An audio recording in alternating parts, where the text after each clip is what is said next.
El purgatorio es un concepto religioso muy polémico con especial presencia en la teología católica y la copta, y se define como un estado transitorio de purificación y expiación.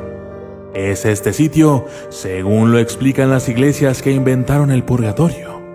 Después de la muerte, las personas fallecidas sin pecado mortal pero que han cometido pecados leves no perdonados o graves ya perdonados en vida, pero sin satisfacción penitencial de parte del creyente, tienen que purificarse de estas manchas a causa de la pena temporal contraída para poder acceder a la visión beatífica de Dios.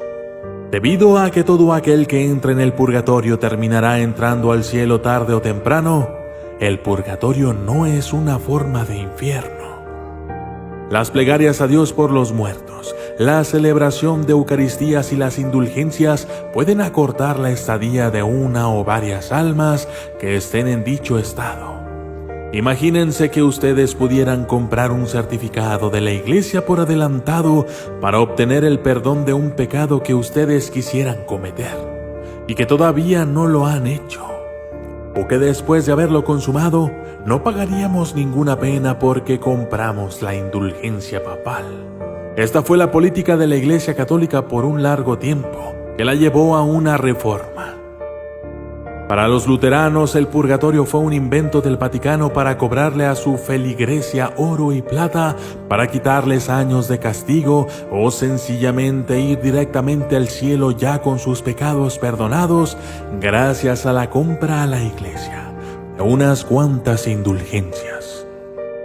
Según los catecismos de las religiones que creen en el purgatorio, aunque las penas que se sufren son más leves que las del infierno, también son muy dolorosas, pero no son eternas y purifican porque la persona no está empedernida en una opción por el mal.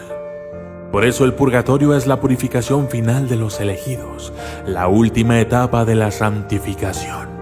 Uno de los máximos diferenciales del cristianismo frente a otras opciones religiosas es el perdón de los pecados en vida mediante la absolución, gracias al sacramento de la confesión, que reduce el tiempo en el purgatorio.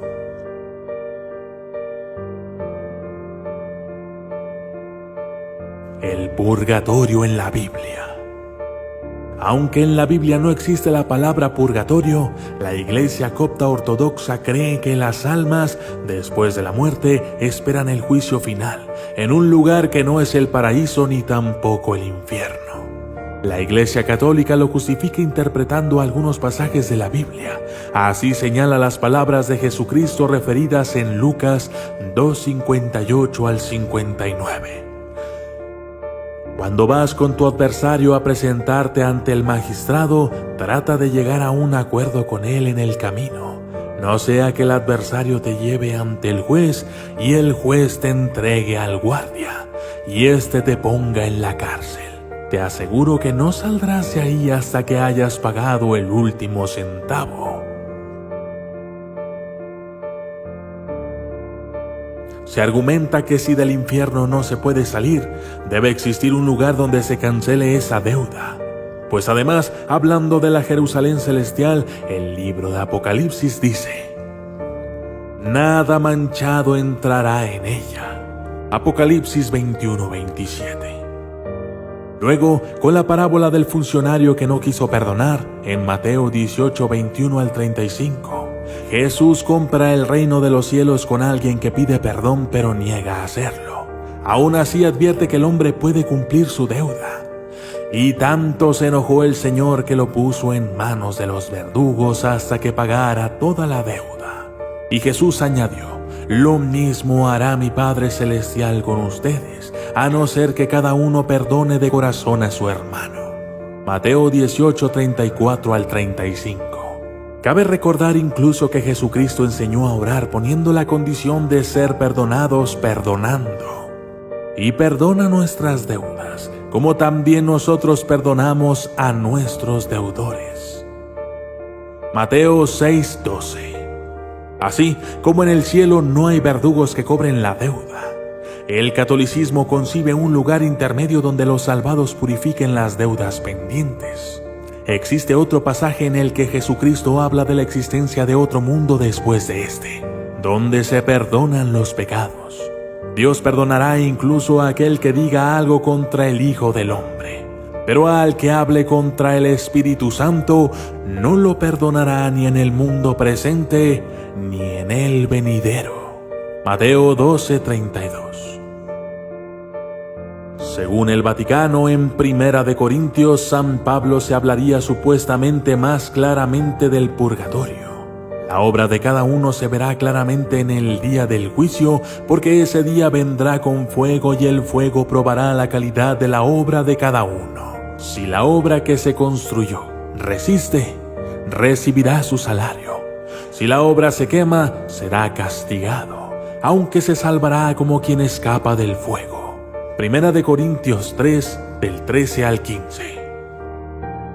Hay además algunos teólogos y místicos que señalan que el purgatorio se vive aquí en la tierra, siendo experimentada la purificación después de la muerte mientras se vaga como alma en pena. Los vivos no podrían ver a las almas en pena salvo algunas excepciones.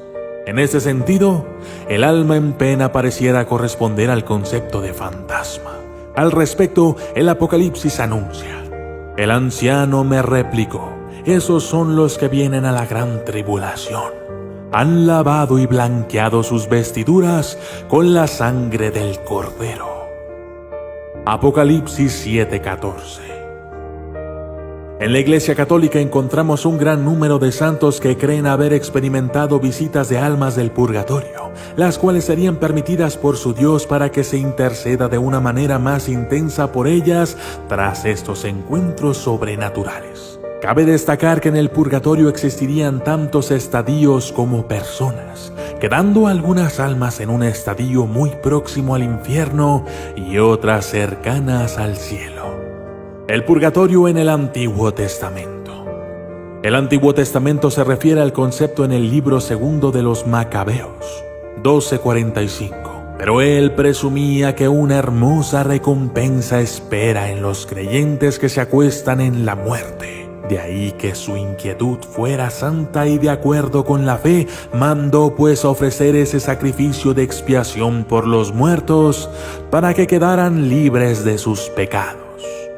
Este libro, como el resto de los deuterocanónicos, no es aceptado por los protestantes. Perspectiva copta y católica. La Iglesia copta también arguye los capítulos 6 a 36 del libro de Enoc para defender la existencia del purgatorio. Entre los lugares del Antiguo Testamento que tanto la Iglesia copta como la Iglesia católica interpretan como relacionados con la expiación tras la muerte en un purgatorio están: muchos serán purificados, emblanquecidos y refinados. Los impíos procederán impíamente y ninguno de los impíos comprenderá, pero los entendidos comprenderán. Daniel 12:10. A este tercio lo meteré en el fuego, lo fundiré como se funde la plata, lo probaré como se prueba el oro. Él invocará mi nombre y yo lo oiré. Yo diré: pueblo mío. Él dirá: Yahvé es mi Dios. Libro de Zacarías 13:9.